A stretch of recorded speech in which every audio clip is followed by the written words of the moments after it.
Hey guys, I'm sorry about the lighting. I'm aware that this side of my face is not as lit up as this side. That would be due to a window being there and no light being over here.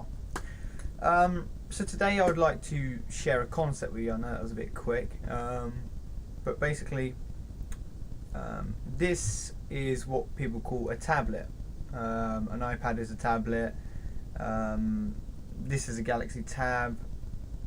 This is a tablet.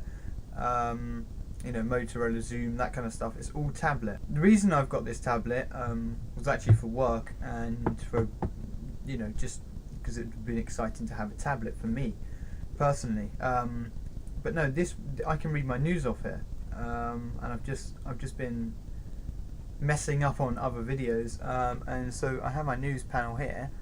But Omar, for example, he has my old iPhone and he reads, I'm not quite sure, I think he reads off The Guardian, if I read correctly or listened correctly.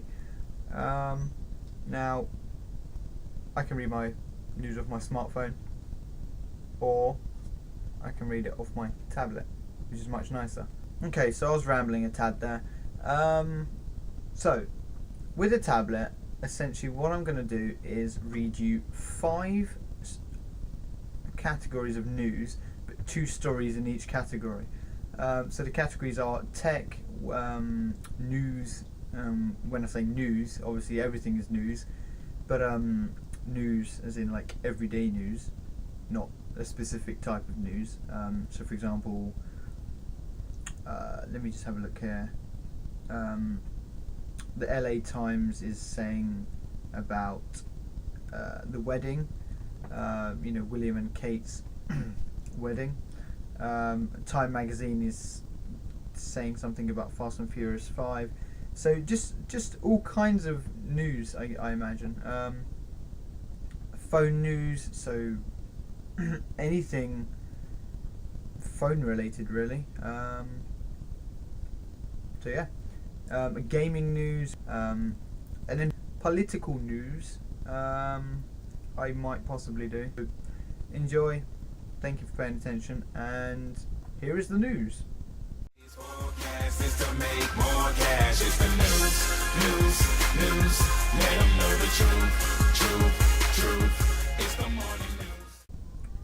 Okay, so rumour time.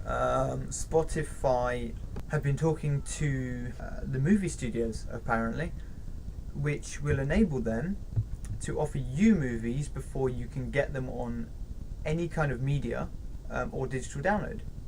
So essentially, you know, Spotify would have the I had it first attitude towards certain films. Now, Spotify is a Swedish music streaming company. Now, the important word there is music. They've done Spotify extremely well in the fact that you can stream music and it's brilliant. The collection is huge. I personally don't think there's any need for, you know, music and movies in one program. Well, one program.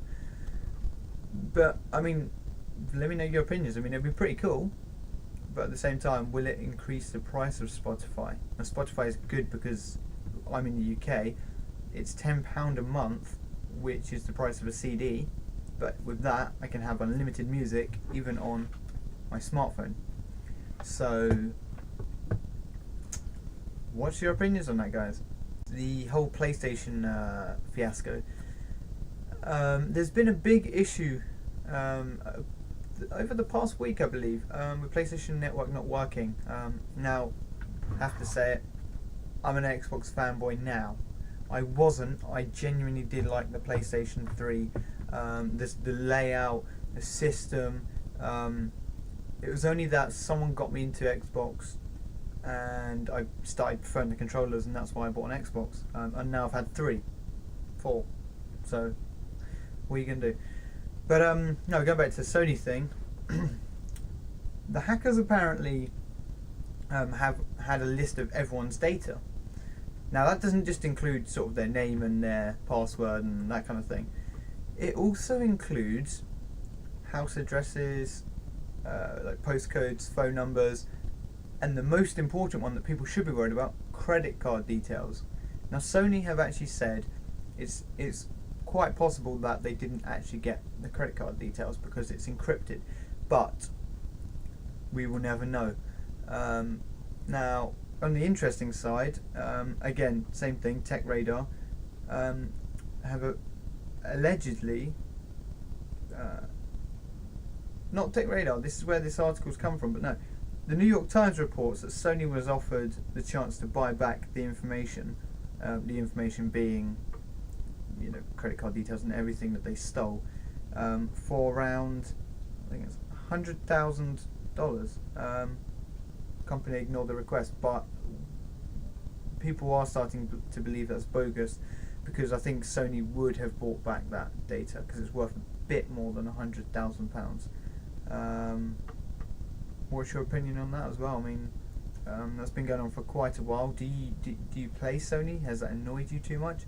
I know when I had it, I played offline quite a lot more than I did online, so it wouldn't have bothered me right now, if I'm totally honest. Okay, so an article from the LA Times now. This is about tornadoes,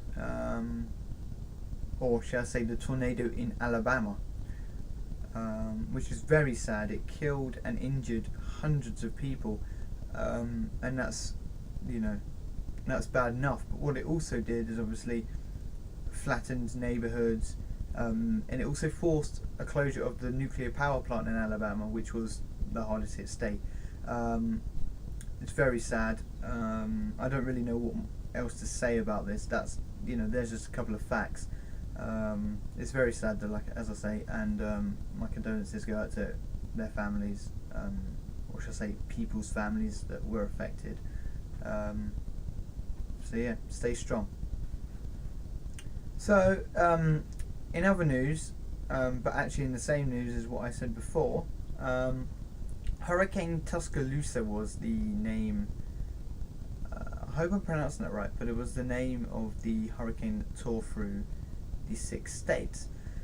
Now some kind soul has decided they're going to make a Facebook group, and people have started joining. It's got thousands of likes, and they've been taking photos, uploading them on there and saying, here, come find me if you want your item back, which is brilliant. Why can't everyone learn to just be this nice in normal life? Okay, so now in phone news, Samsung are due to release their Droid Charge, which is expanding the Droid line on Verizon's huge network, but it's not here. And it was supposed to be there yesterday, which was the 28th, and didn't turn up. The white iPhone was there. I think there were some other phones due out. They were all there. All the 3G handsets, but the 4G Droid Charge is not there. And there is some speculation, but no one really knows why. Now, if I was going to hazard a guess, I would probably say manufacturing issues. But Verizon's 4G network was down for about, was it a week? And that can cause some issues when you're going to release a 4G handset and, well, let's put it this way, you've only got a 3G network, right? So, good luck with that, Verizon. So, in other news, watch out, Apple. No FaceTime is good enough for Google Talk.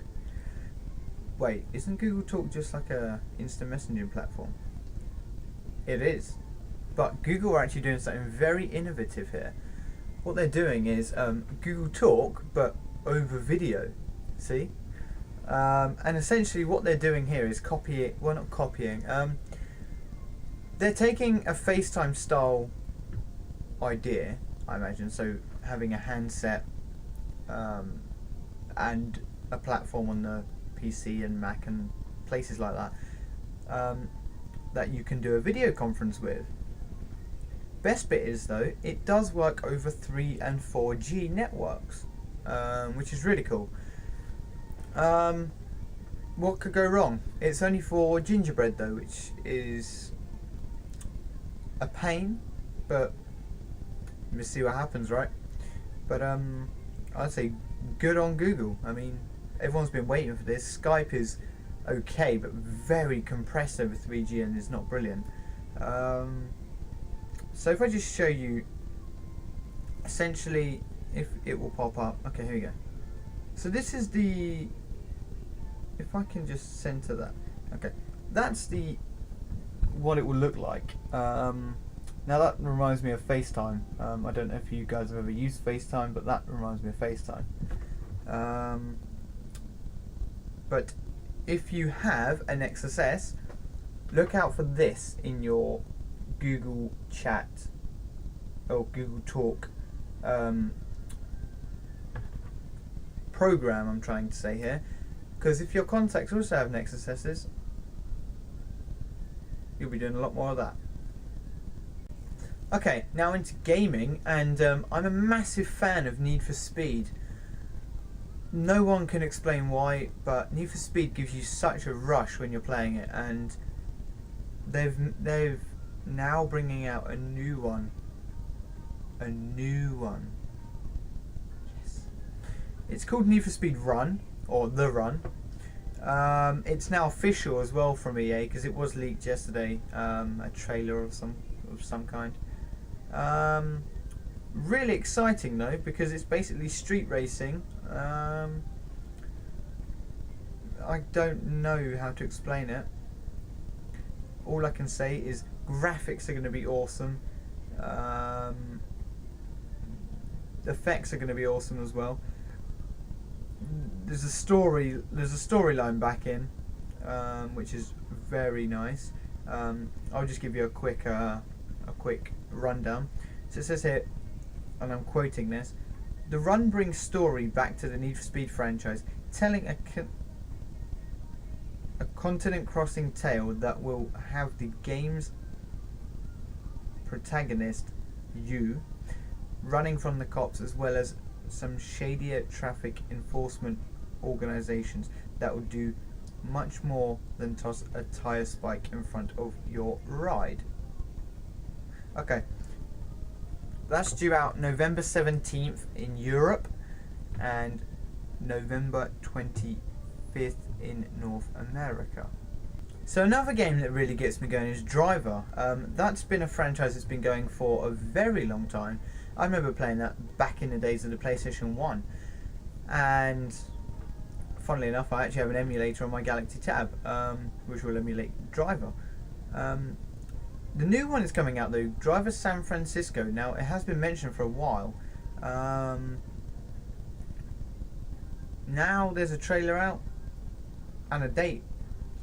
So in the States you'll be able to see it August 30th, and September 2nd is our friends across the pond. I would imagine that means Europe, which sucks because I really was looking forward to that, but I might be able to go and get a copy, who knows.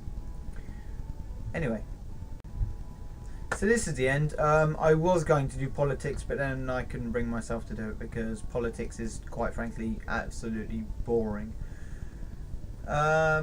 So I hope you enjoyed this. This was just a test for me. It wasn't, you know, I'm not looking for you to say, oh, that was shit, or, you know, that was absolutely brilliant.